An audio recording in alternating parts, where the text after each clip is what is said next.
प्रिय आत्मन, विदुर इंडिया, भारत किस ओर, ये सवाल भारत के लिए बहुत नया है। कोई 10,000 वर्षों से भारत की दिशा सदा निश्चित रही है, उसे सोचना नहीं पड़ा है। 10,000 सालों से भारत एक अपरिवर्तित अनचेंजिंग सोसाइटी रहा है, जिसमें कोई परिवर्तन नहीं होता रहा। एक स्टेगनेंट ठहरा हुआ समाज रहा है, जैसे कोई तालाब होता है ठहरा हुआ चारों तरफ से बंद। तो हम तालाब से नहीं पूछते किस ओर, उसकी कोई गति नहीं होती। नदी से पूछते हैं किस ओर, उसकी गति होती है। भारत की जिंदगी और भारत का मनुष्य आज तक एक तालाब की भांति रहा है। उसके आसपास ये सवाल कभी नहीं उठा किस ओर। किस ओर का कोई सवाल न था, जाना ही नहीं था कहीं। जहां हम थे वहां हम थे। हम मनुष्यों की भांति नहीं जिए हैं 5,000 वर्षों में, वृक्षों की भांति जिए हैं, जमीन पर गड़े हुए, जिनमें कोई गति नहीं है। ऐसे मैं सुनता हूं कि कुछ वृक्ष भी थोड़ी सी गति करते हैं। कुछ वृक्ष शायद अफ्रीका के जंगलों में वर्ष में 5-7 फीट हट जाते हैं, लेकिन भारत उतना भी नहीं हटा है। हमने ना हटने की कसम खाई हुई थी और हम ना हटने को गौरवपूर्ण समझते थे। हमारा ख्याल था कि जो चीज जितनी पुरानी उतनी मूल्यवान है, और परिवर्तन तो तब आता है जब नई चीज को हम पुरानी चीज से ज्यादा मूल्य दें। जब हम कहें कि जो नया है वो पुराने से श्रेष्ठतर हो सकता है, तो परिवर्तन शुरू होता है। जब हम ऐसा मानते हो कि पुराना नए से श्रेष्ठतर होता ही है, तो परिवर्तन का कोई सवाल नहीं उठता है। भारत के मन में सदा से ही पुराने का आदर रहा है। भारत के मन में जितनी पुरानी चीज हो उतनी कीमती मालूम पड़ती है। तो भारत विकासमान एवोल्यूशनरी नहीं, बल्कि हिरासमान, पतित हो रहा है।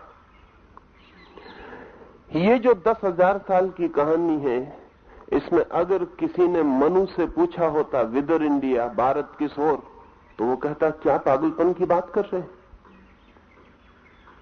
भारत जहां है वहां है, अडिग अपनी जगह खड़ा है, कहीं जाने का कोई सवाल नहीं। सब जाना गलत था। आज ये सवाल संगत है, रिलेवेंट है। हम पूछ सकते हैं भारत किस ओर। ये सवाल क्यों उठा है? ये सवाल 2 कारणों से उठा है। एक तो पहली बार हम जगत की संस्कृति के संपर्क में आए। पहली बार हम मनुष्य की विभिन्न संस्कृतियों और समाजों को देखे और पहचाने। तो पहली बार हमारा परिचय औरों से हुआ है, हमारा सिर्फ परिचय अपने से था। इस औरों से परिचय ने हमें संदिग्ध कर दिया है। अब हम ये नहीं कह सकते कि जो हमारे पास है वही श्रेष्ठ है। अब हम ये भी नहीं कह सकते कि जो हमारे पास है वही सही है। दूसरों के पास भी बहुत कुछ है, और 1000 चीजें हैं जो हमसे ज्यादा सही दूसरों के पास भी हैं। एक दूसरी बात, सारे जगत में एक मौलिक ज्ञान की क्रांति हो गई। उस क्रांति के परिणाम हमारे पास भी आने शुरू हुए। उसने भी ये सवाल उठा दिया है कि अब भारत किस ओर, क्योंकि पुरानी दिशा धूमिल हो गई है। पुराने रास्ते काफी चले जा चुके और अब बेमानी हो गए हैं, और नए रास्ते चुनने की हमारी हिम्मत नहीं है, क्योंकि 10,000 साल से हमने कभी नए रास्ते चुने नहीं। जो दूसरी बात मैं कहना चाहता हूं वो भी आपसे कह दूं, फिर बात समझ में आसान हो जाएगी। जीसस के मरने के बाद सारी दुनिया में 1800 वर्षों में जितना ज्ञान विकसित हुआ है, उतना ज्ञान पिछले 150 वर्षों में विकसित हुआ है। और जितना 150 वर्षों में विकसित हुआ है उतना पिछले 15 वर्षों में विकसित हुआ है, और जितना पिछले 15 वर्षों में विकसित हुआ है उतना पिछले 5 वर्षों में विकसित हुआ है। आदमी जिस ज्ञान को पैदा करने में 1800 साल लगाता था, अब हम 5 साल में उतना ज्ञान पैदा कर लेते, और ये गति रोज बढ़ती चली जाती है। इसके परिणाम बड़े अद्भुत हुए। इसका एक परिणाम तो ये हुआ है कि कोई भी चीज स्थिर नहीं हो पाती। अगर एक ज्ञान 1800 साल तक सच हो तो समाज स्थिर हो जाता है, ठहर जाता है। लेकिन अगर ज्ञान हर 5 वर्ष में बदल जाता हो और नए ज्ञान का एक्सप्लोजन हो जाता हो तो समाज कभी स्थिर नहीं हो पाता। इसके पहले कि आप ठहरे, आप पाते हैं वो जमीन हट गई नीचे से जिस पे आपने भवन बनाया था। इसके पहले कि आप निश्चित होकर बस जाएं, वो रास्ते गलत हो जाते हैं जिन रास्तों पे आपने बसने की इच्छा की थी।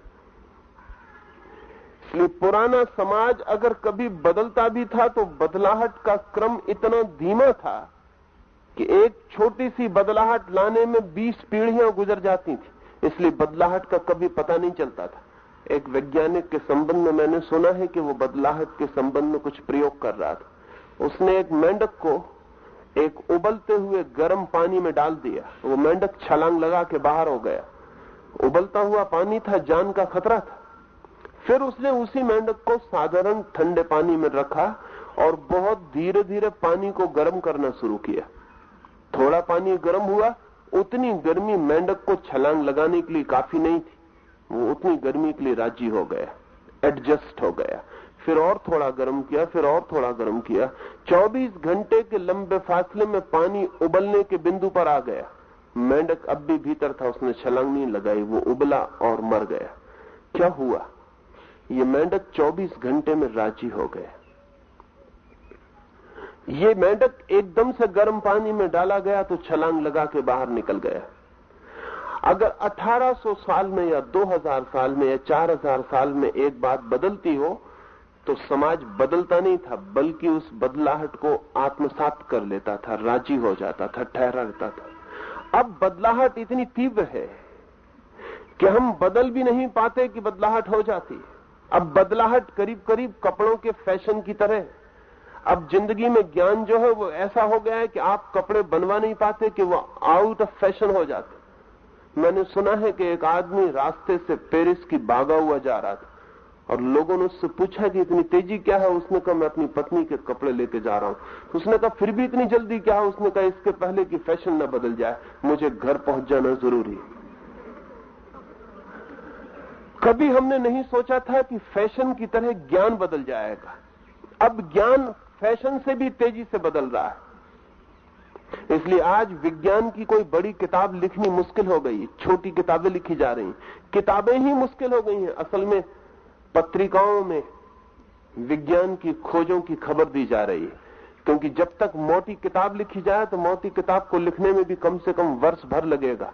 वर्ष भर में जो हमने लिखा है वो पिछड़ जाएगा। ज्ञान का जो एक्सप्लोजन है, ये जो ज्ञान का विस्फोट है, इसने सभी स्थिर समाजों के प्राण कपा दिए। बदलने की हिम्मत नहीं, बदलने की आदत नहीं, बदलने का अनुभव नहीं, और बदलाहट इतने जोर से टूटी है कि या तो हम अंधे हो जाएं और दुनिया से अपने को तोड़ लें और अपने कुएं में बंद हो जाएं, या फिर हमें जोर से बदलना पड़ेगा। टूटने का भी कोई उपाय नहीं, अपने कुएं में बंद होने का भी कोई रास्ता नहीं। दीवारें खड़ी करके भी हम दुनिया के ज्ञान को रोक नहीं सकते, वो ज्ञान आएगा ही, और अगर हम रोकेंगे तो हम मरेंगे। बिना ज्ञान के भी मर जाएंगे, वो अज्ञान भी हमारी मौत बन जाएगा। ये जो ज्ञान का विस्फोट है, इसने एक और कठिनाई पैदा की है, वो कठिनाई भी ख्याल में ले लेनी जरूरी है, तो भारत किस ओर उसे समझने में आसानी हो जाएगी। वो ये कठिनाई हुई है कि पुरानी दुनिया में बूढ़ा आदमी सदा ही ज्यादा जानता था। शिक्षक विद्यार्थी से हमेशा अनिवार्य रूप से ज्यादा जानता था, बाप बेटे से हमेशा ज्यादा जानता था, मां बेटी से हमेशा ज्यादा जानती थी, स्वभावतः। क्योंकि इतनी कम बदलाहट होती थी कि जिस आदमी के पास ज्यादा अनुभव था वही ज्यादा ज्ञानी था। अब बदलाहट इतनी तेजी से होती है कि जिस आदमी के पास जितना पुराना ज्ञान है वो उतना ही अज्ञानी हो जाता। आज शिक्षक और विद्यार्थी के बीच बहुत फासला नहीं, अक्सर तो 1 घंटे का फासला होता है। घंटे भर पहले वो तैयार करके आया होता है, बस उतना ही फासला होता है। और जब शिक्षक घंटे भर स्कूल या कॉलेज में पढ़ा चुका होता है तो विद्यार्थी और शिक्षक बराबर ज्ञान की स्थिति में आ गए होते हैं। और अगर कोई बहुत प्रतिभाशाली विद्यार्थी हो तो शिक्षक से ज्यादा जान सकता है, उसकी कोई कठिनाई नहीं रह गई। बेटा बाप से ज्यादा जानता है क्योंकि बाप 30 साल पहले यूनिवर्सिटी से निकला होता है, बेटा 30 साल बाद यूनिवर्सिटी से आता है। 30 साल में ज्ञान नए आकाश छू लेता है, नई उपलब्धियां हो जाती।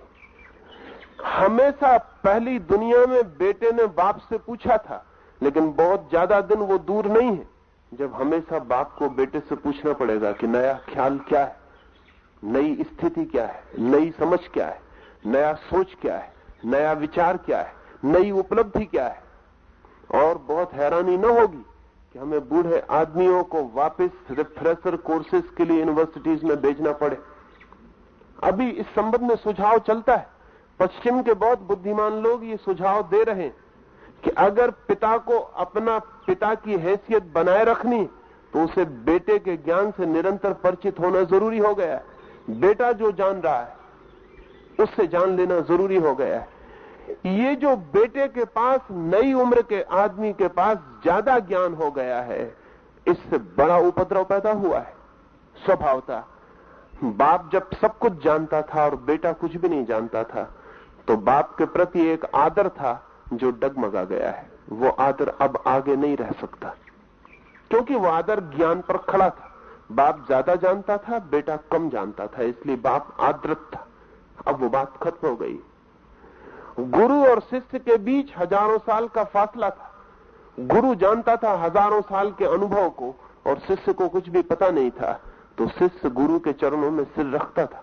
अब ये सिर रखना बहुत मुश्किल हो गया है क्योंकि अब फासला, डिस्टेंस बहुत कम, ना के बराबर है, नहीं रह गया है। ये जो स्थिति है, इस स्थिति ने पहली दफा ये सवाल ठीक से उठा दिया है, भारत किस ओर, अब भारत कहां जाएगा? क्या भारत को अब भी भारत का बूढ़ा आदमी दिशा देगा? अगर देगा तो भारत कहीं भी नहीं जाएगा, वो जहां था वहीं रहेगा। बूढ़े आदमी की हिम्मत बदलाहट की कम हो जाती है। बुढ़ापे का मतलब ही यही है। बायोलॉजिकली भी जो जीव शास्त्र आप में से पढ़ते होंगे वो भी कहेंगे कि बुढ़ापे का मतलब ही यह है कि बदलाहट की क्षमता कम हो गई। बूढ़े की नसें सख्त हो जाती हैं, अब बदल नहीं सकती। बच्चा बदल सकता है, लोचपूर्ण है, फ्लेक्सिबल है। अगर बूढ़े भारत को दिशा देंगे तो वे दिशा नहीं देंगे।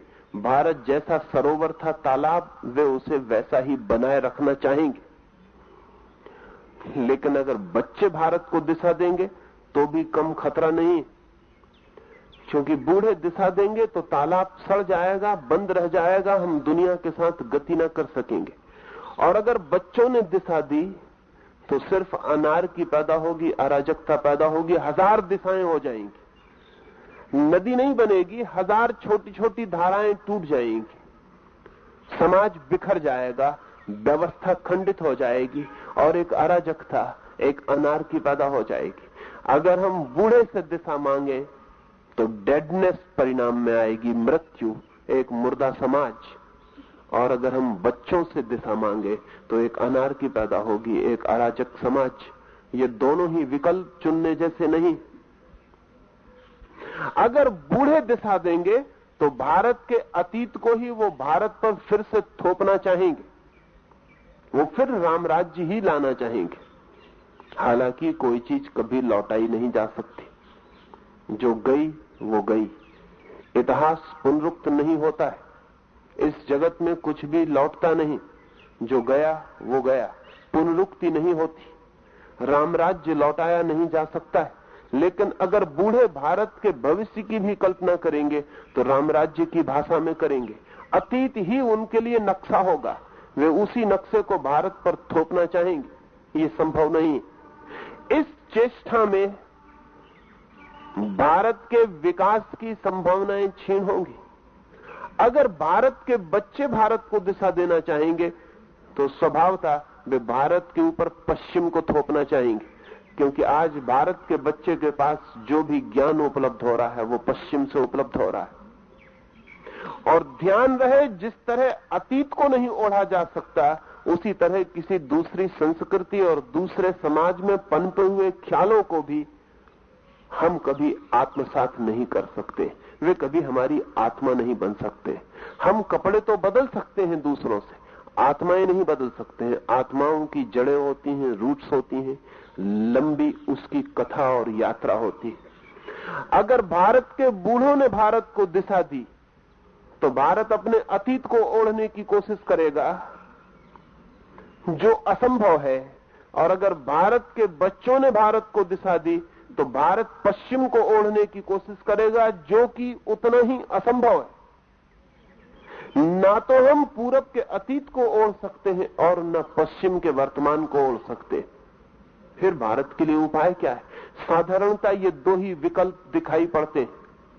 या तो 100% भारतीय रहो, 100% भारतीय।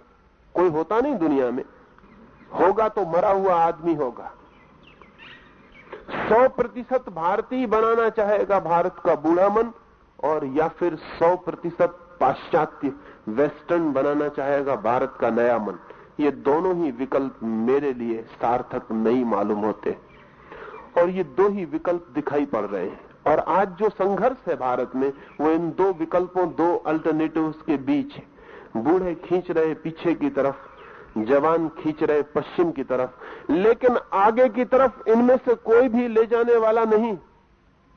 न तो पश्चिम की तरफ जाने से हम आगे जाएंगे और न पूरब के पीछे की तरफ जाने से हम आगे जाएंगे। आगे जाना बहुत और बात है, और उस और बात के लिए 2-3 सूत्र आपसे कहना चाहूंगा। पहली बात तो ये कहना चाहूंगा, बच्चों के पास ज्ञान कितना ही ज्यादा हो जाए, अनुभव ज्यादा नहीं हो पाता है। नॉलेज कितनी भी बच्चों के पास ज्यादा हो जाए, विजडम कभी भी ज्यादा नहीं हो पाती। सूचनाएं कितनी ही ज्यादा मिल जाएं, लेकिन जीवन की अनुभूति की गंभीरता उनके पास नहीं होती। अगर हम आज बुद्ध को फिर से पैदा कर पाए तो शायद मैट्रिक क्लास पास होना उन्हें बहुत मुश्किल पड़ेगा। लेकिन फिर भी आज जमीन पर आदमी खोजना मुश्किल होगा जो उतना ज्ञानी हो। सूचनाओं में हमारे बच्चे भी उनसे परीक्षा में आगे निकल जाएंगे, लेकिन अनुभव, विजडम, प्रज्ञा में हमारे बूढ़े भी उनके पीछे रह जाएंगे। ज्ञान के संबंध में विस्फोट हो गया है और बच्चों के पास ज्यादा ज्ञान बढ़ता जा रहा है, लेकिन अनुभव आज भी उम्र के साथ है। अनुभव आज भी वृद्ध के पास है। जीवन के अनंत अनंत अनुभव हैं जो सिर्फ स्कूल से नहीं मिलते, जीवन में जीने से ही मिलते। जो ज्ञान यूनिवर्सिटी में मिल जाता है उस मामले में बूढ़ा पीछे पड़ गया है, पढ़ता ही रहेगा अब आगे। लेकिन जो ज्ञान जीवन से मिलता है उस ज्ञान के संबंध में बूढ़े के पास अब भी अनुभूति है, और वो अनुभूति उपयोग में लाई जानी जरूरी है। कहीं ऐसा ना हो कि बूढ़े की इंफॉर्मेशन की कमी हमारे मन में उसके अनुभव की कमी बन जाए। अगर ऐसा हुआ तो खतरा होगा। इससे उल्टा भी ना हो कि सिर्फ ज्ञान का बढ़ती हुई मात्रा कहीं हमें अनुभव की प्रतीति न कराने लगे। बच्चों के पास बढ़ता हुआ ज्ञान, लेकिन ये ज्ञान ठीक वैसा ही है जैसा कंप्यूटर के पास होता है। ये बच्चों के दिमाग में डाली गई सूचनाएं हैं जिन्हें उन्होंने परीक्षाओं देके तय कर दिया है कि उन्हें मालूम, लेकिन इससे ज्ञान नहीं बढ़ता, केवल स्मृति ही बढ़ती, केवल याददाश्त ही बढ़ती, ज्ञान नहीं बढ़ता। ज्ञान जीवन के निरंतर के अनुभव से धीरे धीरे आता है, उसकी कोई परीक्षा नहीं होती, उसकी कोई क्लास नहीं होती और उसके लिए कोई सर्टिफिकेट नहीं होता। और जिन चीजों के लिए सर्टिफिकेट होते हैं, परीक्षाएं होती हैं, वे केवल इंफॉर्मेशन के संबंध में सही है, जीवन के संबंध में सही नहीं। और ऐसा हो सकता है कि एक आदमी प्रेम के संबंध में सारी बातें जान ले और फिर भी प्रेम उसने न जाना हो। और ऐसा भी हो सकता है कि जिस आदमी ने प्रेम जाना हो उसे प्रेम के संबंध में कही गई बातों का कुछ भी पता न हो। ऐसा हो सकता है कि एक आदमी तैरने के संबंध में लिखे गए सारे शास्त्र पढ़ ले, परीक्षाएं पास कर ले, और यह भी हो सकता है कि वो तैरने के संबंध में एक पीएचडी की थीसिस भी लिखे और डॉक्टर हो जाए। लेकिन इस आदमी को नदी में भूल से भी धक्का मत दे देना, क्योंकि वो आदमी तैर नहीं पाएगा। उसे तैरने के संबंध में पता है, तैरने का पता नहीं। And to know something and to know about something, इनमें जमीन आसमान का फर्क है। कोई चीज जाननी और किसी चीज के संबंध में जानना बहुत बुनियादी फर्क की बातें। जब हम जीवन को जानते हैं तो ज्ञान पैदा होता है, और जब हम जीवन के संबंध में जानते हैं तो सिर्फ सूचना, इंफॉर्मेशन पैदा होती है। नई पीढ़ियों के पास सूचनाएं ज्यादा हैं, अनुभव बिल्कुल नहीं। वृद्धों के पास, पुरानी पीढ़ी के पास, ओल्डर जनरेशन के पास अनुभव है, सूचनाओं में वे बिल्कुल पिछड़ गए। बूढ़े आदमी के अनुभव के उपयोग की जरूरत है, नए आदमी की सूचनाओं के उपयोग की जरूरत है। ये करीब करीब स्थिति वैसी है जिस तरह की पंचतंत्र की एक छोटी सी कहानी जरूर ही सुनी होगी कि एक जंगल में आग लग गई है और एक लंगड़ा और एक अंधा आदमी उस जंगल से बचने की कोशिश कर रहे हैं। स्वभावतः जब आग लगी हो तो आदमी अपने बचाने की कोशिश में लगता है। अंधा भाग रहा है, लेकिन अंधा आग में अगर भागेगा तो बचने की उम्मीद कम, मरने की उम्मीद ज्यादा है। बेहतर है कि अंधा जहां बैठा है वहीं बैठा रहे, तो शायद बच भी जाए। लेकिन लगी हुई आग के जंगल में अंधे की भागने की कोशिश बड़ी खतरनाक है। अंधा भाग के बचेगा कैसे? क्योंकि जिससे दिखाई नहीं पड़ता, वो लगे हुए आग से भरे हुए जंगल में बचने के उपाय में सिर्फ मर सकता है। लेकिन अंधा भी भाग रहा है। लंगड़े को दिखाई पड़ रहा है लेकिन भाग नहीं सकता। कहानी है पंचतंत्र की। बड़े बुद्धिमान रहे होंगे वे अंधे और लंगड़े। उन दोनों ने साथ कर लिया और सहयोग किया। उन्होंने एक कोऑपरेशन किया और उन्होंने ये तय किया कि अंधा आदमी चले और लंगड़ा आदमी अंधे के कंधों पर बैठ जाए। लंगड़ा आदमी देखे और अंधा आदमी चले, और वो दोनों आदमी एक आदमी की तरह व्यवहार करें, दो आदमियों की तरह नहीं। वे एक दूसरे के लिए कॉम्प्लीमेंटरी हो जाएं, वे एक दूसरे के लिए परिपूरक हो जाएं। वे अंधे और लंगड़े जंगल के बाहर आ गए थे। आश्चर्य नहीं कि बाहर आ गए, क्योंकि बाहर आने का जो सुगमतम उपाय हो सकता था उसका उन्होंने उपयोग किया था। मेरी दृष्टि में भारत आज करीब करीब पंचतंत्र की कहानी की स्थिति में। एक तरफ लंगड़े बूढ़े हैं जिनके पास आंखें हैं, दूर तक देखने का अनुभव है। दूसरी तरफ ताकत से भरे हुए जवान हैं जिनके पास दूर तक दौड़ने के लिए मजबूत पैर हैं, लेकिन अनुभव की आंखें नहीं है। ये लंगड़े नक्सलाइट हुए जा रहे हैं और ये बूढ़े मंदिरों में भजन कीर्तन कर रहे हैं। इन दोनों के बीच कोई कोऑपरेशन नहीं, इन दोनों के बीच कॉन्फ्लिक्ट, इन दोनों के बीच विरोध, इन दोनों के बीच संघर्ष, इन दोनों के बीच ऐसा संबंध है जैसा दुश्मनों के बीच होता है, मित्रों के बीच नहीं। भारत किस ओर, ये निर्णय रास्ते का कम और चलने वालों के बीच सहयोग का ज्यादा है। और अगर जवान और बूढ़े, नई और पुरानी पीढ़ी के बीच एक सहयोग हो सके तो बहुत कठिन नहीं है कि हम तय कर लें कि किस ओर। लेकिन तय करना बेकार है, क्योंकि जो तय कर सकते हैं, जो देख सकते हैं, उनके पास पैर नहीं, और जो चल सकते हैं वे आंख वालों की बात सुनने को राजी नहीं। भारत अगर मरेगा तो चीन के हमले से शायद बच भी जाए, पाकिस्तान से उसे कोई बड़ा खतरा नहीं। तीसरा महायुद्ध अगर दुनिया में हो तो शायद भारत में तो शायद ही हो, उसकी कोई संभावना नहीं। लेकिन भारत अगर मरेगा तो वो जो जनरेशन गैप है, वो जो भारत की 2 पीढ़ियों के बीच बढ़ता हुआ फासला है, टूटते हुए ब्रिज, टूटते हुए सेतु हैं, बूढ़े और जवान के बीच कहीं कोई बोलचाल नहीं रह गया, कोई कम्युनिकेशन नहीं। मैं बहुत सैकड़ों घरों में ठहरता हूं, लेकिन मुझे ऐसा दिखाई नहीं पड़ता कि बाप और बेटे के बीच कोई बोलचाल की स्थिति। ऐसा नहीं कि वे नहीं बोलते, जरूर बोलते हैं, लेकिन बोलने में और बोलचाल में बहुत फर्क है। बाप जरूर बोलता है बेटे से जब उसे कोई उपदेश देना होता है, और ध्यान रहे दिए गए उपदेश कभी भी नहीं लिए जाते, और यह भी ध्यान रहे कि दिए गए उपदेश मन में बड़ा क्रोध पैदा करते हैं। इसलिए बाप उपदेश देता रहता है, बेटा कान बंद करके सुनता रहता है।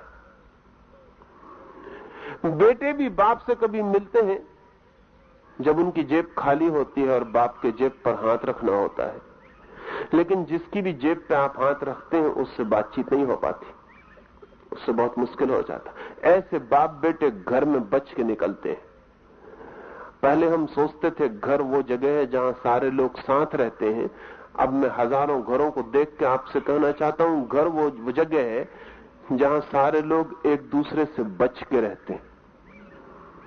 बाप डरा रहता है बेटा सामने न पड़ जाए, कोई उपद्रव न हो जाए, बेटा डरा रहता है कि बाप सामने न पड़ जाए, कोई उपद्रव न हो जाए। बेटी मां से बच रही है, बहू सास से बच रही है, भाई भाई से बच रहा है, वो सब बच रहे हैं। घर वो जगह है जहां हम एक दूसरे से बच के रहते हैं। घर वो कन्वीनियंस है जहां हम साथ भी होते हैं और साथ होते भी नहीं। घर एक सुविधापूर्ण व्यवस्था है जिसमें साथ रहने का धोखा पैदा होता है और कोई साथ नहीं होता। ये जो भारत की 2 पीढ़ियों के बीच बढ़ता हुआ अंतराल है, इसके नाम हजार होंगे। ये कभी हड़ताल बनता है, कभी पथराव बनता है, कभी घिराव बनता है, इसके नाम हजार होंगे, लेकिन इसकी पहचान एक, और वो पहचान ये है कि भारत के अतीत, भारत के बूढ़े और भारत के भविष्य, भारत के जवान एक दूसरे की तरफ पीठ करके खड़े हुए, वे एक दूसरे से दूर हटते जा रहे हैं, और देश की सारी शक्ति उनके इस विरोध में नष्ट और छीन हो रही है। यदि हम इन 2 पीढ़ियों के बीच संवाद ला सकें, लाया जा सकता है, और मैं मानता हूं प्रत्येक शिक्षण संस्था को 2 पीढ़ियों के बीच संवाद लाने की कोशिश करनी चाहिए, जहां बाप बेटे, मां और बेटियां आमने सामने बैठ के खुले दिल से हार्ट टू हार्ट हृदय की बात कर सकें और सीधी और साफ बात कर सकें, एक दूसरे को अपनी बात सीधी और साफ कह सकें बिना किसी भय के। जो सच है उसे हम एक दूसरे से बात कर सकें तो शायद अंधे और लंगड़े के बीच संबंध जोड़ा जा सकता है। अभी भी देर नहीं हो गई, और अगर वो संबंध जुड़ जाए तो भारत की दिशा बहुत स्पष्ट है। भारत की दिशा स्पष्ट है इस अर्थों में कि हम अपने अतीत को तो कभी बदल नहीं सकते, और अतीत हमारे खून का हिस्सा हो गया होता है, हमारी हड्डी, हमारी मांस मज्जा बन जाता है। अतीत वो नहीं है जो इतिहास की किताबों में लिखा है, अतीत वो है जो हमारे खून में बहता है। इतिहास की किताबें जल जाएं तो भी अतीत मिट नहीं जाएगा, हम अपने अतीत हैं। We are our own past. हम सारे अतीत को अपने में समाये हुए खड़े, इसलिए कोई भी अतीत से बिल्कुल टूटने की कोशिश करे तो सुसाइडल है, मरेगा, बच नहीं सकता, क्योंकि हड्डी मेरी अतीत की है, मांस मेरा अतीत का है, खून मेरा अतीत का है, मैं खुद मेरे पूरे अतीत से पैदा हुआ हूं। वो जो लंबा पास्ट है जिसमें करोड़ों लोगों का हाथ है, वृक्षों का, पशुओं का, पक्षियों का, आकाश का, उस सब का मैं अंतिम छोर हूं, एक बड़ी श्रृंखला की आखिरी कड़ी हूं। हम सब अपने अतीत हैं। काश हम नई पीढ़ी को यह समझा पाए कि अतीत हमारे जीवन का आधार है, और काश हम पुरानी पीढ़ी को यह समझा पाए कि हम सिर्फ अतीत नहीं हैं, हम अपने भविष्य भी हैं। अतीत वो है जो हम हो गए, भविष्य वो है जो हम होंगे, जो हम हो सकते हैं। अतीत हमारा आधार है, भविष्य हमारा शिखर है। अतीत हमारी बुनियाद है, भविष्य हमारे मंदिर का स्वर्ण शिखर है जो कल हम चढ़ाएंगे। अतीत हम हो गए, भविष्य हमें होना है, और कोई शिखर मंदिर का बुनियाद के बिना नहीं होता, और कोई फूल जड़ के बिना नहीं खिलता। जड़ अतीत है, फूल भविष्य। काश हम भारत की नई पीढ़ी को समझा पाए कि अतीत तुम्हारा खून, तुम्हारी हड्डी है, उससे तुम टूट नहीं सकते। तुम बुद्ध की प्रतिमा तोड़ो, तुम विद्यासागर की प्रतिमा गिराओ, तुम मंदिर जला दो, तुम मस्जिदों में आग लगा दो, तुम गुरुद्वारों की तरफ पीठ कर लो, तुम गीता, कुरान, बाइबल भूल जाओ, सब हो जाए, लेकिन फिर भी अतीत से तुम टूट नहीं सकते, क्योंकि तुम्हारा होना ही, तुम्हारे होने में ही, द वेरी बीइंग, उसमें ही तुम्हारा सारा अतीत समाहिष्ट है। उसमें बुद्ध मौजूद है, उसमें महावीर, रामकृष्ण, नानक, सब उसमें मौजूद है। सब किताबें मिट जाएं, सब अतीत खो जाए, तो भी हमारे खून के हिस्से, अतीत से हम मुक्त नहीं हो सकते। वो है, मैं अब कुछ भी उपाय करूं, अपने पिता से कैसे मुक्त हो सकता हूं? पिता का दुश्मन हो जाऊं, मैं उनकी हत्या कर दूं, तो भी मैं पिता से मुक्त सकते हैं। माना कि मां का मैं हिस्सा हूं, लेकिन मां तक ही सीमित नहीं रह सकता, अन्यथा मेरा कोई जीवन नहीं होगा।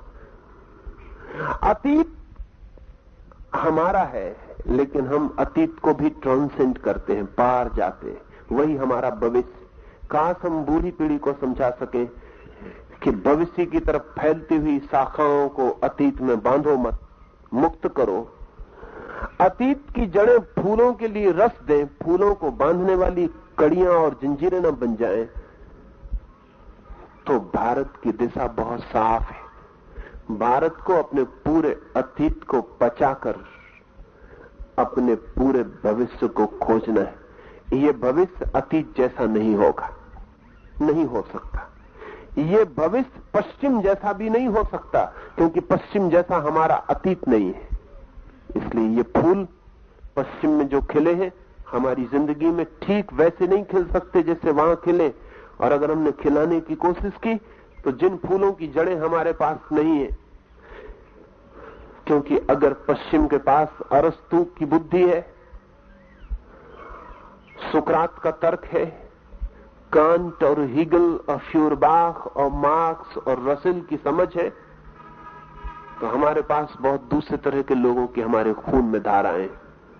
बुद्ध सुकरात जैसे आदमी नहीं, महावीर कांट जैसा व्यक्तित्व नहीं, राम, कृष्ण, नानक, कबीर, मीरा, ये हीगल और कांट और मार्क्स जैसे लोग नहीं। हमारे पास और ही तरह की जड़ें। तो अगर हमने पश्चिम का फूल ठीक पश्चिम की नकल में खिलाना चाहा, तो वो प्लास्टिक का फूल होगा, असली फूल नहीं हो सकता। वो बाजार से खरीदा गया कागज का फूल होगा। इसलिए जब कोई भारतीय आदमी ठीक पश्चिमी हो जाता है, तो एकदम कागजी हो जाता है। उसकी जिंदगी में सिर्फ कागज होते, वो सब ऊपर ऊपर होते। मेरे एक मित्र जर्मनी में थे 20 वर्षों से, वे हिंदी भाषा बोलना भूल गए। जर्मन ही उनकी मातृभाषा हो गई। वे यहां आते थे तो हिंदी समझ भी नहीं पाते थे। बहुत छोटे थे तब जर्मनी गए, मुश्किल से 9 साल के थे। स्वभावतः जर्मन भाषा उनके प्राणों में भर गई।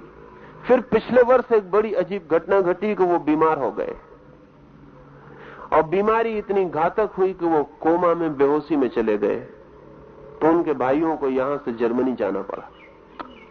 अस्पताल में उनके भाइयों को रुकने के लिए आज्ञा न थी, दिन भर साथ रहते, रात छोड़ देते।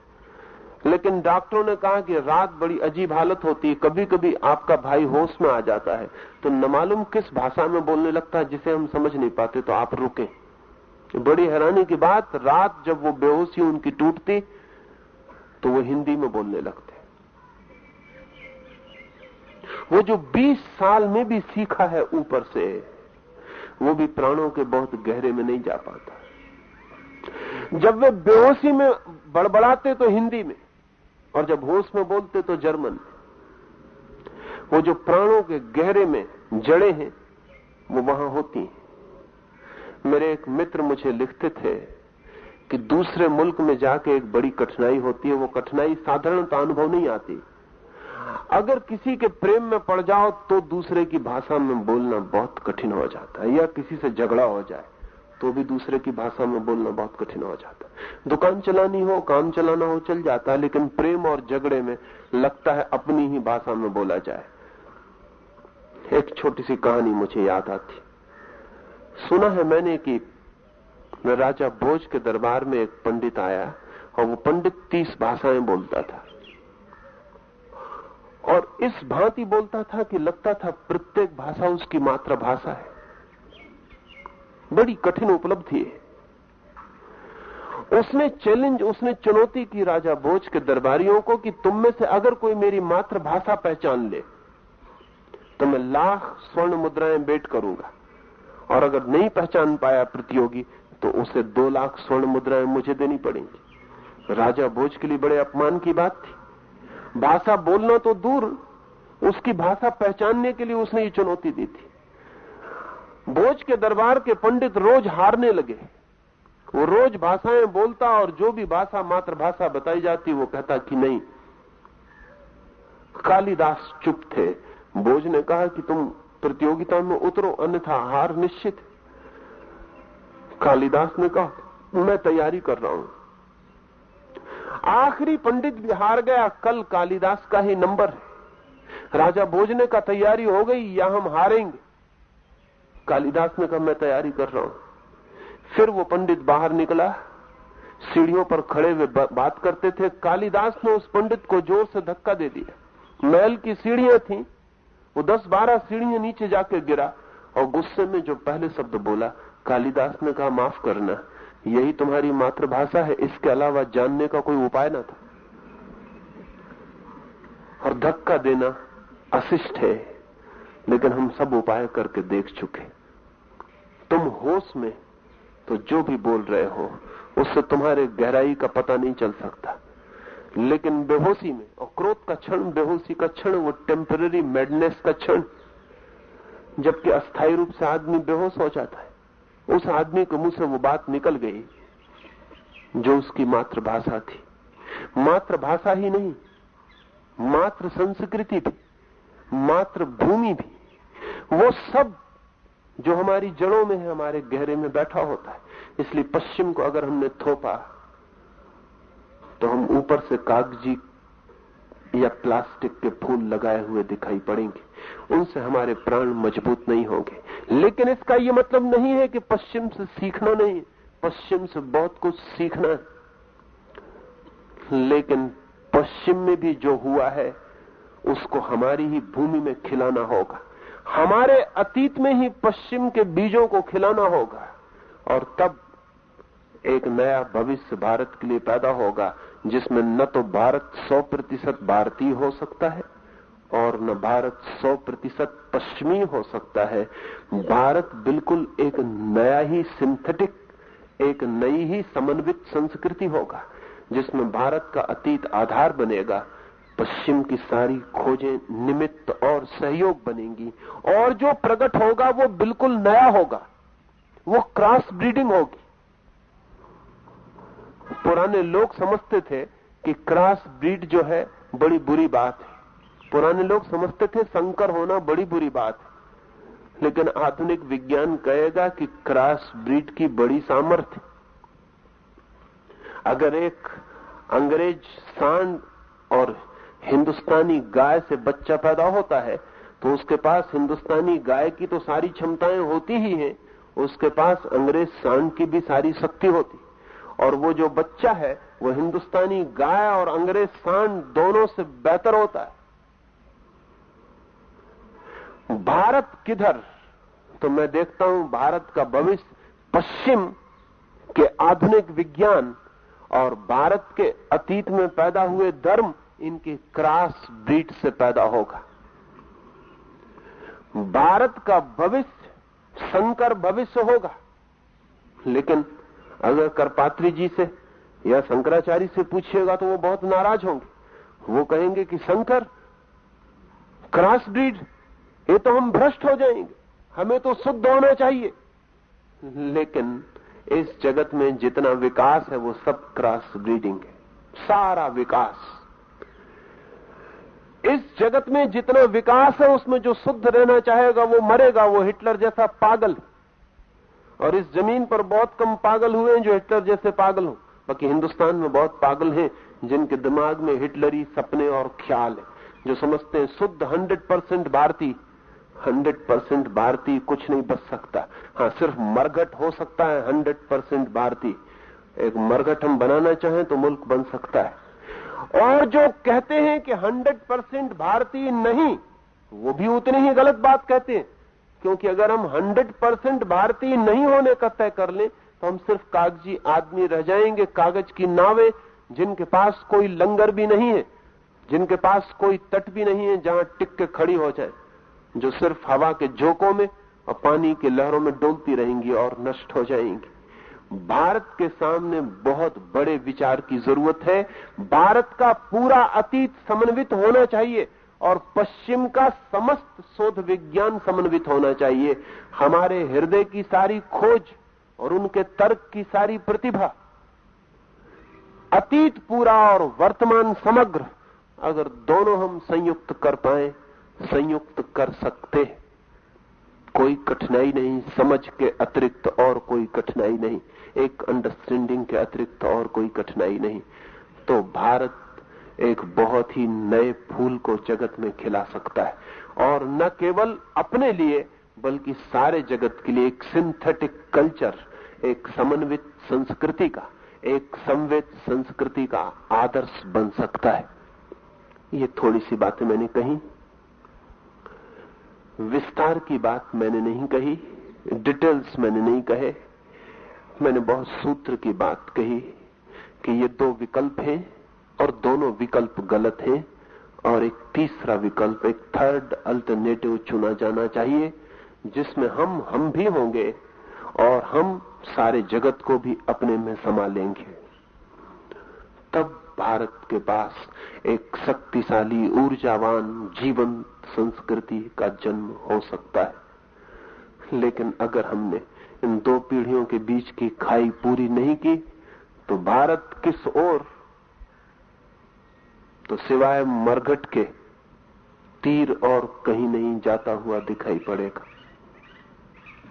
भारत मर सकता है अगर जिद की पुराना रहने की, अगर जिद की बिल्कुल नया हो जाने की, तो भारत मर सकता है।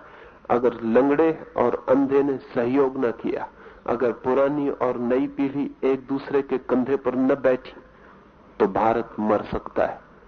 भारत को अगर जीवंत भविष्य देना है तो एक समन्वित संस्करण, एक समन्वित सिंथेटिक कल्चर की जरूरत है।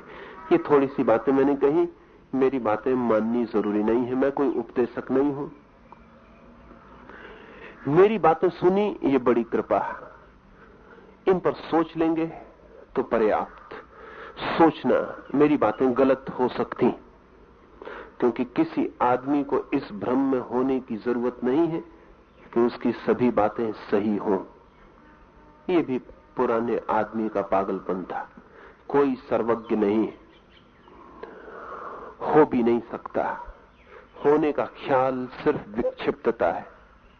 तो मैंने जो कहा जैसा मुझे दिखाई पड़ता है, लेकिन मुझे जो दिखाई पड़ता है हो सकता है आपको दिखाई ना भी पड़े। सिर्फ मेरे साथ देखने की कोशिश करना।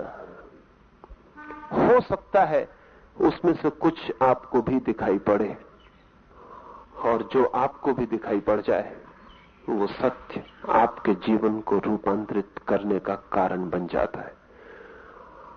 और आप तो आने वाली पीढ़ी हैं, अगर इसमें से कुछ भी सत्य आपको दिखाई पड़ सके और भारत के अतीत को जमीन बनाकर, जगत के वर्तमान को बीज बनाकर अगर हम इस देश के भविष्य के फूल खिला सकें, तो ये देश बहुत दिन से दीन दरिद्र, दुखी और पीड़ित है।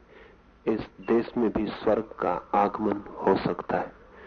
मेरी बातों को इतने प्रेम और शांति से सुना, उससे बहुत अनुग्रहित हूं, और अंत में सबके भीतर बैठे परमात्मा को प्रणाम करता हूं। मेरे प्रणाम स्वीकार करें। भारत का भविष्य नंबर 6। एक सवाल पूछा गया है, और वो सवाल वही है जो आपके प्राचार्य महोदय ने भी कहा। सरल दिखाई पड़ती है सैद्धांतिक रूप से जो बात, उसको आचरण में लाने पर तत्काल कठिनाइयां शुरू हो जाती। कठिनाइयां हैं, लेकिन असंभावनाएं नहीं। डिफिकल्टीज हैं, इम्पॉसिबिलिटीज नहीं। कठिनाइयां तो होंगी ही, क्योंकि सवाल बहुत बड़ा है। और अगर हम सोचते हो कि कोई ऐसा हल मिल जाएगा जिसमें कोई कठिनाई नहीं होगी, तो ऐसा हल कभी भी नहीं मिलेगा। कठिनाइयां हैं, लेकिन कठिनाइयों से कोई सवाल हल होने से नहीं रुकता, जब तक कि असंभावनाएं न खड़ी हो जाए। तो एक तो मैं ये कहना चाहता हूं कि कठिनाइयां निश्चित हैं, थोड़ी नहीं बहुत है, लेकिन हल की जा सकती हैं, क्योंकि कठिनाइयां ही हैं, और कठिनाइयां हल करने के लिए ही होती हैं। लेकिन अगर हम कठिनाइयों को गिनती करके बैठ जाएं, घबरा जाएं, तो फिर एक कदम आगे बढ़ना मुश्किल हो जाता है। मैंने सुना है कि एक आदमी एक पहाड़ की यात्रा पर निकला था। उसके पास एक छोटी सी लालटेन थी, और रात थी अंधेरी, और लालटेन की रोशनी 2-3 कदम से ज्यादा नहीं पड़ती थी। तो वो घबरा के बैठ गया। पास से कोई दूसरा आदमी गुजरता था। उसने कहा, तुम बैठ क्यों गए हो? उसने कहा कि मुझे चलना है कोई 1000 मील, और लालटेन की रोशनी है बहुत थोड़ी, 2 कदम तक पड़ती। तो मैंने हिसाब लगाया, मैं गणित का जानकार हूं, तो मैंने हिसाब लगाया कि 10,000 मील दूर तक फैला हुआ अंधेरा है, और जरा सी लालटेन है, 2 कदम तक रोशनी पड़ती है, इससे पार नहीं हुआ जा सकता, इसलिए मैं बैठ गया। तो उस दूसरे आदमी ने कहा कि माना मैंने कि तुम्हारा गणित ठीक है, लेकिन क्या तुम्हारे बैठ जाने से पार हो जाओगे? उसने कहा, बैठ जाने से तो बिल्कुल ही पार नहीं होगा। तो उस दूसरे आदमी ने कहा, कम से कम 2 कदम चलो, जितनी रोशनी, और भरोसा रखो कि जिस दिए से 2 कदम तक रोशनी पड़ी, आगे 2 कदम चलने पर फिर 2 कदम तक रोशनी पड़ेगी, और तुम जितना चलोगे हमेशा 2 कदम आगे तक रोशनी दिखाई पड़ती रहेगी। और 10,000 मील इकट्ठा तो कोई भी नहीं चलता है, आदमी चलता है एक बार एक ही कदम। तो अगर हम कठिनाइयों को इकट्ठा कर लें और कैलकुलेट कर लें तो बहुत मुश्किल में पड़ जाएंगे। कठिनाइयां बहुत, लेकिन एक एक को हल करना शुरू करें तो वे हल हो सकती। यही सवाल भी पूछा है कि नई और पुरानी पीढ़ियों के फासले को कैसे दूर किया जाए। शिक्षण संस्थाएं क्या कर सकती हैं, ये भी पूछा है। इस संबंध 3-4 प्रयोग जरूर किए जाने जैसे मुझे लगते। संक्षिप्त में ही कर सकूंगा, क्योंकि वो बात फिर पूरी बड़ी हो जाएगी। एक तो दुनिया में जवान सदा थे, बूढ़े सदा थे, लेकिन नई पीढ़ी जैसी कोई चीज कभी न थी। उसका कारण था, ना तो बड़ी यूनिवर्सिटीज थी, ना बड़े कॉलेजेस थे जहां नए बच्चों को हम इकट्ठा कर दें। एक घर में बच्चा अपने घर में था, दूसरा बच्चा अपने घर में था। आज लाखों बच्चे एक जगह इकट्ठे हो गए, इसलिए सारी दुनिया में उपद्रव की जो जगह है वो यूनिवर्सिटी के कैंपस बन गए। चाहे फ्रांस हो, और चाहे जापान हो, और चाहे कलकत्ता हो, और चाहे बनारस हो, इससे कोई फर्क नहीं पड़ता। सारी दुनिया में आज जहां नई और पुरानी पीढ़ी का फासला बहुत कस के दिखाई पड़ता है वो यूनिवर्सिटी कैंपस।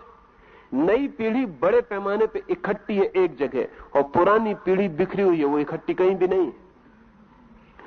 पुराने दिनों में पुरानी पीढ़ी की संस्थाएं थी, मंदिर उनका था, पंचायत उनकी थी, गिरजा उनका था, नई पीढ़ी बिखरी हुई थी, पुरानी पीढ़ी इकट्ठी थी। आज बाप अकेला पड़ गया है और बेटे बहुत बड़ी संख्या में एक जगह इकट्ठे हो गए। इसलिए बाप की पीढ़ी के लिए कोई भी उपाय नहीं रह गया। तो एक तो मेरा मानना है कि हर शिक्षण संस्था को जिस तरह वो नई पीढ़ी को इकट्ठा करती है, इस तरह वर्ष में 15 दिन, महीने भर के लिए पुरानी पीढ़ी को भी नई पीढ़ी के साथ इकट्ठा करने के प्रयोग शुरू करने चाहिए। वो सेमिनार बड़े कीमत के सिद्ध हो सकते। पुरानी और नई पीढ़ी को कहीं निकट लाने की कोशिश करने के 1000 उपाय किए जा सकते हैं, लेकिन कहीं उन्हें निकट लाने के हमें उपाय करने चाहिए। मैं मानता हूं शिक्षण संस्थाएं ठीक जगह हैं जहां ये संभव हो सकता है। और नई और पुरानी पीढ़ी अपनी सारी तकलीफों को एक दूसरे से कहे। अभी क्या है, पुरानी पीढ़ी नई पीढ़ी को गाली देती रहती घरों में बैठकर, नई पीढ़ी पुरानी पीढ़ी को ना समझ के उपेक्षा करती रहती। लेकिन दोनों की क्या ऑथेंटिक तकलीफें हैं, बाप की क्या मुसीबत और कठिनाई है, बेटे की क्या मुसीबत और कठिनाई है, इसको आमने सामने एनकाउंटर नहीं हो पाता। तो एक तो फासले को कम करने के लिए निकट बातचीत, आमने सामने बिठाया जाना जरूरी है। राउंड टेबल कॉन्फ्रेंसेस पुरानी और नई पीढ़ी के बीच यूनिवर्सिटी, कॉलेजेस, स्कूलों में आयोजित करनी चाहिए, जहां श्रेष्ठतम नई पीढ़ी का व्यक्तित्व भी सामने आए और पुरानी पीढ़ी का भी श्रेष्ठतम आदमी सामने आए, जहां हम अपनी तकलीफें ईमानदारी से कह सकें। और ऐसा नहीं है जैसा आपके प्रिंसिपल महोदय ने कहा, ये थोड़ी दूर तक सच है कि बूढ़े आदमी को राजी करना मुश्किल है, लेकिन सब बूढ़े ऐसे नहीं हैं। वो खुद भी वृद्ध है और मैं समझता हूं उनको राजी किया जा सकता है। सभी बूढ़े बूढ़े नहीं हैं। वृद्ध पीढ़ी के पास भी एक हिस्सा है जो उसमें सबसे ज्यादा बुद्धिमान हिस्सा है, वो सदा ही नई चीज के लिए राजी किया जा सकता है। नई पीढ़ी के पास भी सभी बच्चे नहीं, नई पीढ़ी के पास भी एक हिस्सा है जो उसका सबसे बुद्धिमान हिस्सा है, जिसे पुरानी पीढ़ी के निकट लाया जा सकता है। और ये जगत और ये समाज कोई लाखों लोगों से नहीं चलता, बहुत थोड़े से इंटेलिजेंसिया से चलता है। अगर पुरानी पीढ़ी की क्रीम और नई पीढ़ी की क्रीम निकट आ जाए तो हम फासले को कम कर सकते हैं। कोई हर आदमी को निकट लाने की जरूरत नहीं है, लेकिन क्रीम भी निकट नहीं आ पाती है, बल्कि क्रीम बिल्कुल निकट नहीं आ पाती। जो नई पीढ़ी में बुद्धिमान और तेजस्वी लड़का है वो बगावती हो जाता है, वो तोड़फोड़ में लग जाता है। जो पुरानी पीढ़ी के पास बुद्धिमान आदमी है वो अक्सर रिनंसिएशन में पड़ जाता है। वो सोचता है कि सब बकवास है, छोड़ो। वो अपनी जिंदगी के जो थोड़े दिन बचे हैं उनको शांति और आनंद से और अपनी खोज में बिताना चाहता है। पुरानी पीढ़ी के बुद्धिमान को और नई पीढ़ी के बुद्धिमान को निकट लाया जा सकता है। बुद्धुओं को तो कहीं भी निकट नहीं लाया जा सकता, चाहे वो पुरानी पीढ़ी के हो और चाहे नई पीढ़ी के हो। उनको निकट लाने की जरूरत भी नहीं है, उनको निकट लाने का कोई प्रयोजन भी नहीं।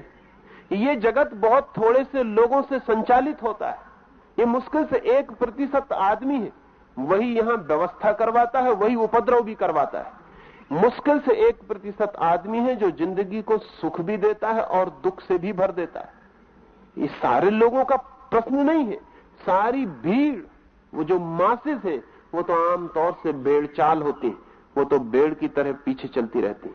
सिर्फ आगे की भेड़ को निकट लाने की जरूरत है, और ये बहुत बड़ा मसला नहीं है। यूनिवर्सिटी कैंपस, शिक्षण संस्थाएं इन्हें निकट ला सकते हैं। इन्हें करीब रहने का मौका भी मिलना चाहिए। बूढ़े और बच्चे साथ रह सकें, साथ खेल सकें, 15 दिन के लिए गपशप कर सकें, दोस्ती कर सकें। एक अमरीकी बूढ़ी औरत ने, 70 साल की बूढ़ी औरत, उसने एक छोटा सा प्रयोग किया है, वो मैं आपसे कहना चाहूं। उसने एक 4 साल के बच्चे से दोस्ती की। और उस 4 साल के बच्चे के साथ दोस्त की तरह व्यवहार करने का 3 साल तक प्रयोग किया है। उसने अपने 3 साल के संस्मरण लिखे हैं, वो बड़े अद्भुत हैं। वो बच्चों को भी पढ़ाए जाने चाहिए और बूढ़ों को भी पढ़ाए जाने चाहिए। एक 70 साल की बूढ़ी औरत जब 4 या 5 साल के बच्चे से दोस्ती करती है तो उसे 5 साल के बच्चे को समझना शुरू करना पड़ता है। 5 साल का बच्चा 2 बजे रात उसको उठा लेता है और कहता है चांद बाहर बहुत अच्छा है, बाहर चले। दोस्त है, ये बूढ़ी उसकी मां नहीं है कि इनकार कर दे, दोस्त की बात माननी पड़ती है। वो बच्चा उसे 2 बजे रात बाहर रोशनी में ले गया है। वो बच्चा उसे तितलियां पकड़ने के लिए दौड़वाता है, वो दोस्त है, उसकी मां नहीं है। वो बच्चा उसे नदी में तैरने के लिए ले जाता है। वो बच्चा उसे पक्षियों के गीत भी सुनने के लिए आतुर करता है। वो उस बच्चे के साथ नाचती भी है, कंकड़ पत्थर भी बीनती है, जाके शंख सीपी भी बीनती। और 3 साल के अनुभव में उसने लिखा कि 3 साल उस बच्चे की दोस्ती ने उस बच्चे को क्या दिया वो मुझे पता नहीं, वो तो जब बच्चा लिखेगा अपने संस्मरण कभी तब पता चले। लेकिन मुझे जिंदगी दोबारा मिल गई, मैं फिर से जवान हो गई, मैं फिर से बच्चा हो गई। मैं अब फिर तितली में रंग देख पाती हूं और अब मैं फिर नदी के किनारे पड़े कंकड़ पत्थरों में हीरे मोती देख पाती हूं। और अब मैं फिर रात झिंगुर की आवाज सुनने के लिए वृक्ष के पास रुक के बैठ पाती हूं। उस बूढ़ी औरत ने लिखा है कि उस बच्चे ने जितना मुझे दिया उतना 70 साल की जिंदगी ने मुझे नहीं दिया था। उसके साथ दोस्ती बड़ी कीमती सिद्ध हुई। ऐसा नहीं है कि बच्चे को सिद्ध ना होगी, क्योंकि जब बूढ़ी को बच्चे से मिलेगा तो बच्चे को बूढ़ी से भी मिलने वाला है। हम पुरानी पीढ़ी और नई पीढ़ी के कम से कम बुद्धिमान वर्ग को निकट लाने का उपाय करें, उनकी समझ एक दूसरे के बाबत बढ़े, तो अंडरस्टैंडिंग जितनी बढ़े, अगर हम वृद्ध पीढ़ी की कठिनाई समझ सकें, उनकी कठिनाइयां हैं, उनकी कठिनाइयों का अंत नहीं है। ऐसा नहीं है कि वो सिर्फ जिद की वजह से अपनी पुरानी बातें बदलने को राजी नहीं है। अगर कोई ऐसा कहता है तो जरा जल्दी में कहता है, उनकी अपनी कठिनाइयां, वो पुरानी बातों पर रुकने के उनके अपने कारण, उनके 1000 अनुभव उन्हें कहते हैं कि जो बार बार परीक्षित किया गया है उसी से चलना उचित है।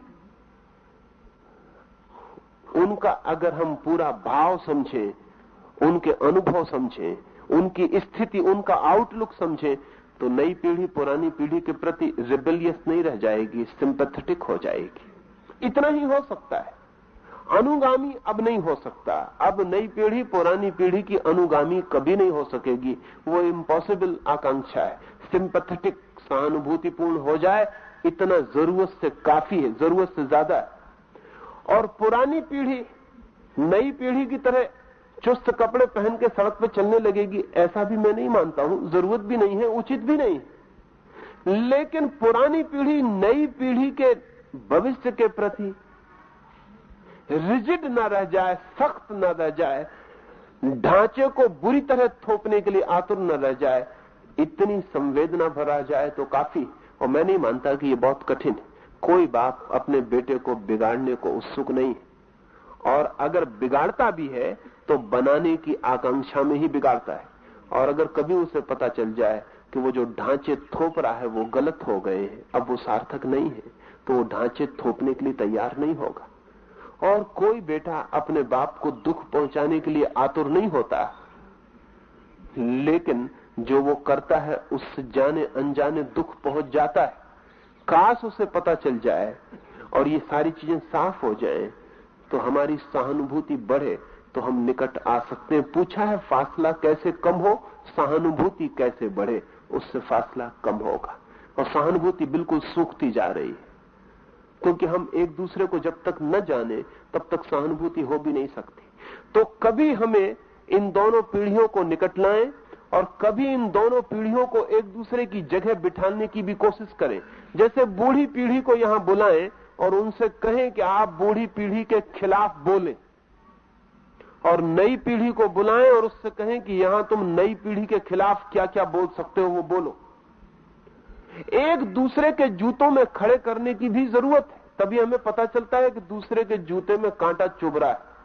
हमें पता ही नहीं चलता कि दूसरे के जूते में क्या तकलीफ, उसके जूते में पैर डालना पड़ता है। बच्चों को बूढ़ों की जगह थोड़ा खड़ा करना पड़ेगा, बूढ़ों को बच्चों की जगह थोड़ा खड़ा करना पड़ेगा, और शिक्षण संस्थाएं ये प्रयोग कर सकती।